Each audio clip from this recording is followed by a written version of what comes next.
수험생 여러분들, EBS 교재 풀어야 할까요? 아세요? 네. 하도 오래돼가지고 기억이 잘 안 나요. 아니요. 사기는 했어요.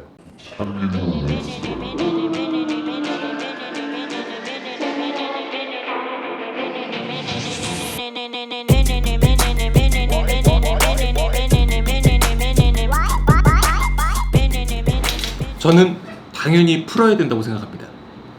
70%인데. EBS 연계율도 70%를 유지했다고 밝혔습니다. 70%인데 당연히 풀어야지.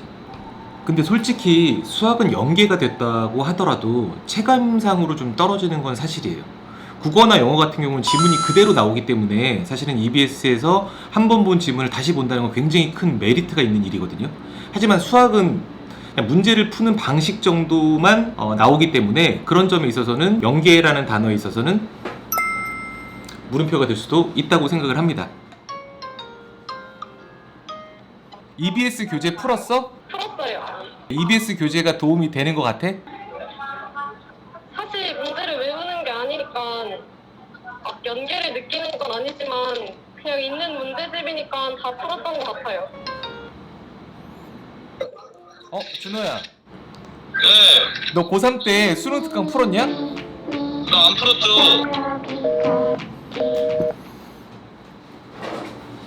그래서 오늘은 EBS에 나와 있는 수능 교재들로만 리뷰를 한번 해보도록 하겠습니다.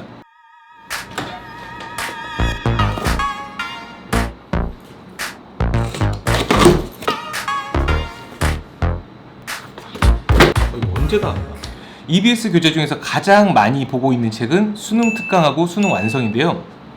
여러분들이 여기서 확실하게 아셔야 될 점은 모든 EBS 교재가 다 수능이 연계되는 건 아니고요. 수능 특강과 수능 완성만 연계가 된다는 점 반드시 기억하시기 바랍니다. 근데 이 정도는 다 알고 있었지 않나? 아니, 몰랐으면 굉장히 좋은 정보를 얻었다라고 생각하시면 될 것 같고요. 지금이 5월 21일인데요. 아직은 수능 완성이 나오지 않는 관계로 추후에 수능 완성이 다시 나오게 되면 그때 다시 리뷰를 하도록 하겠습니다. 수능 특강은 모든 등급이 다 풀어야 되는 문제집입니다. 수능을 보기로 했다면 말이죠. 일단 유제하고 예제로 나누어져 있어요. 사실은 이 부분은 난이도를 언급하고 싶지는 않고요. 올해 수능 특강에서 어떤 부분을 강조하고 있는지, 그러니까 예제와 유제를 실을 수 있는 양이 굉장히 한정적이거든요. 그런데도 불구하고 실렸다는 건 이번 수능 특강에서 그 부분을 강조하고 싶다는 것을 나타내고 있다는 거 여러분들이 기억하셔야 됩니다. 예를 들어 수열 단원이라고 하면 실제로 예제에 실려있는 내용이 수열의 부분분수의 합이에요. 그러면 올해 수능은 부분분수의 합을 그래도 다른 단원에 비해서 조금 더 중요하게 생각하고 있다라는 정도는 기억을 반드시 하셔야 되고, 이왕이면 그 부분이 내가 부족하다고 하면 조금 더 그 부분을 연습하실 수 있는 정도는 돼야 된다고 생각을 해요. 그러니까 여러분이 수능 특강을 보는 이유는 딱 하나입니다. 올해 수능 특강이 어떤 부분을 강조하고 있구나 라는 점, 그 점을 파악하기 위해서 사실은 수능 특강을 보는 게 굉장히 큰 부분이에요. 그러니까 전년도 수능 특강을 푼다든가 뭐 예년에 수능 특강을 풀 이유는 전혀 없다고 생각을 해요. 문제가 좋아서 실제로 수능 특강을 푸는 건 아니거든요. 그리고 연습 문제를 이렇게 보면 레벨 1, 2, 3 이렇게 나눠져 있어요. 레벨 1은 모의고사 기준 2점에서 3점 정도의 난이도라고 보시면 될 거고, 레벨 2는 3점에서 좀 쉬운 4점, 레벨 3는 어려운 4점, 수능 문제로 따지면 20번, 21번, 28, 29, 30 정도의 난이도라고 보시면 될 것 같습니다.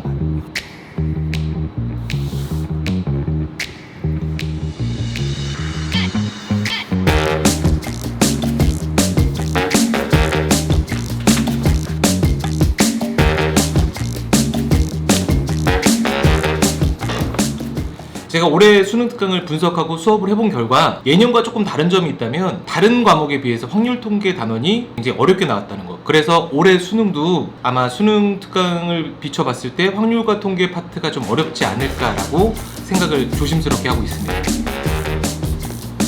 그래서 이 수능 특강은 전 등급이 다 풀어야 된다라고 생각을 합니다. 1등급도 풀어야 되고, 2등급도 풀어야 되고, 3등급도 풀어야 되고, 4등급도 풀어야 된다 라고 보시면 될 것 같고요. 그리고 1등급은 레벨 3에 좀 집중을 하시고, 2등급은 레벨 2하고 3, 3등급은 레벨 1, 4등급은 이렇게 참고하시면 될 것 같습니다. 자, 두 번째 볼 책은 수능 특강 사용 설명서입니다.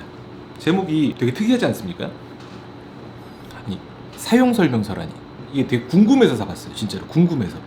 보통은 모든 물건을 사면 전부 다 설명서가 같이 오거든요. 세상에 물건사고 설명서를 따로 사라는 경우는 전 지금 처음 봤어요. 굉장히 쇼킹했고 굉장히 신선했어요. 그래서 한번 사봤는데 진짜 말 그대로 설명서입니다. 이렇게 보시면 보이시죠? 수능 특강 내용 그대로 쓰고 밑에 해설지만 쭉 더 있는 거예요. 좀 자세하게 해설이 써있다 뿐이죠. 그러니까 해설지를 조금 더 늘려 쓴 책이라고 봅니다. 그러니까 말 그대로 두꺼운 해설지예요. 그냥 말 그대로 두꺼운 해설지. 그냥 사용법입니다.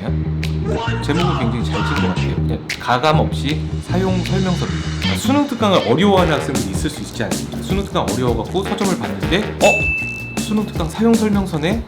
라고 제가 볼 땐 제목으로 낚시를 한 책입니다. 근데 낚시가 성공적일지 모르겠지만 확실한 거는 저는 살 필요가 전혀 없다라고 생각을 합니다. 이 수능 특강 사용 설명서는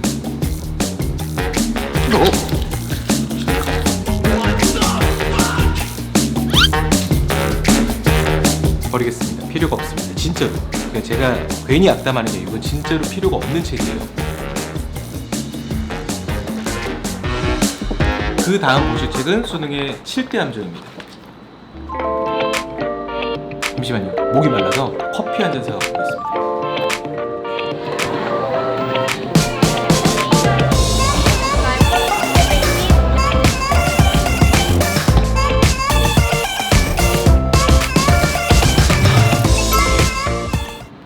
함정이 분명 7개밖에 없지 않을 텐데 7이라는 숫자는 제가 봤을 때는 7대 불가사의 그리고 뭐 7대 제약 이런 것들에 대한 패러디에 대한 주제가 아닌가 생각을 합니다. 이 수능의 7대 함정은요 좀 복습하는 상황에서의 책이라고 봅니다. 물론 수능에서 예습은 없습니다. 수능은 당연히 복습하는 개념 맞지만 제 말뜻은 전체적인 개념 정리가 다 돼 있고 내가 이제 수능을 뭔가 마무리를 지어야 됐을 때 보면 좋은 책이라고 생각을 합니다.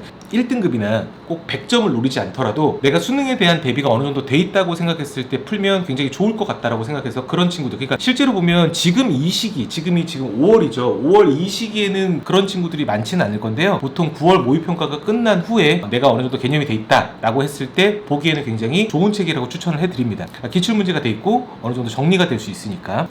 이 수능의 7대 함정은요 제가 볼 때는 3등급 이상의 학생들이 정리가 다 끝나고 한번 보시는 게 좋지 않을까 생각을 해서 1등급, 2등급, 3등급까지는 보면 좋다라는 겁니다. 그리고 4등급은 볼 필요가 없다. 그리고 언제 보냐면 9월 모의평가를 보고 난 후에 한번 정리하는 생각으로 보는 게 좋다라는 겁니다. 되셨죠? 자, 다음 문제집은 수능 감잡기를 한번 살펴볼 텐데요. 일단 문제집은 굉장히 얇습니다. 굉장히 얇고 이 문제집은 내신 유형과 수능 유형으로 이제 나눠서 설명을 해주고 있어요. 이런 식으로 내신 유형하고 수능 유형 이런 식으로 나눠서 설명을 해주고 있거든요. 근데 사실은 이 자체는 큰 의미가 없어요. 요즘에는 워낙 학교들이 뭐 내신 문제와 수능 문제 사이의 그 격차가 그렇게 저는 심하지 않다고 보거든요. 그런데 뭐 그걸 다 배제하더라도 수능 특강을 풀기 전에 풀어볼 만한 좋은 문제집이라고 생각을 합니다. 그러니까 수능 특강을 풀었는데 내가 수능 특강이 너무 어려울 수도 있거든요. 분명히. 그러니까 뭐 레벨 1, 2, 3가 어려울 수도 있죠. 당연히. 뭐 레벨 1에서 막힌다, 레벨 2에서 막힌다. 그래서 내가 좀 개념이 부족하다라고 느낀 친구들은 사실은 이 책을 한 번쯤 짧게 보고 가는 것도 괜찮다고 생각을 합니다. 지금 보면 모든 EBS 책이 요즘에 다 그런데요. 문제를 이렇게 QR코드로 찍으면 해설이 나온다고 하거든요. 그래서 제가 직접 한번 해보려고요. EBS 고교 강의에 들어가서 검색을 누르고 사진을 누르면 수능 감잡기가 있죠. 딱 찍으면 네, 이런 문제를 진짜 신기하다. 뭐 혼자 풀다가 좀 막힐 때는 이런 거를 활용하는 것도 충분히 도움이 될 거라고 생각을 합니다. 자, 그래서 이 수능 감잡기 이 책은요 1등급 학생은 풀 필요가 없고요 2등급도 제가 볼 때는 풀 필요가 없다라고 생각을 해요. 실제로 1, 2등급은 제가 볼 때는 수능 특강도 충분하다고 보니까 굳이 뭐 시간을 내서 이거 풀 필요는 없고 3등급 학생하고 4등급 이하의 학생들이 풀어보시면 좋을 것 같다라고 생각을 합니다. 방금 말씀드렸듯이 개념을 좀 빠르게 잡고 싶다, 그래서 난 수능 특강이 조금 어렵다라고 하는 친구들은 한 번쯤은 풀어보시는 게 좋다라고 생각을 합니다. 그 다음 제가 소개시켜드릴 문제집은 수능 4조 특강입니다. 딱 봐도 까만색 표지는, 이상하게 까만색 표지는 좀 어려워 보인다는 느낌을 받지 않아요. 까만색 표지는 좀 어려워 보이는데요. 저는 이 책을 실제로 제가 직접 수업을 해보고 그 문제를 다 풀어봤거든요. 고난도 신유형이라고 써있죠. 근데 단언컨대 시중에 나와 있는 문제집 중에서 저는 제일 어렵다라고 생각을 해요. 수능의 난이도를 벗어났다라고 생각을 해요. 확실하게 여러분들 아마 푸신 분들은 아실 겁니다. 계산법도 굉장히 더럽고 어려워. 약간 기출 문제를 변형한 건 맞지만 더 어렵게 변형을 했기 때문에 이 책을 보면서 EBS도 이렇게 어렵게 교재를 뽑을 수 있구나 라고 생각을 생각을 했고, 또 평소에 어려운 문제들이 뭐가 있을까를 찾아보려고 했던 친구들에게는 사실 이 문제를 강력하게 한번 좀 풀어보시는 것을 권해드립니다.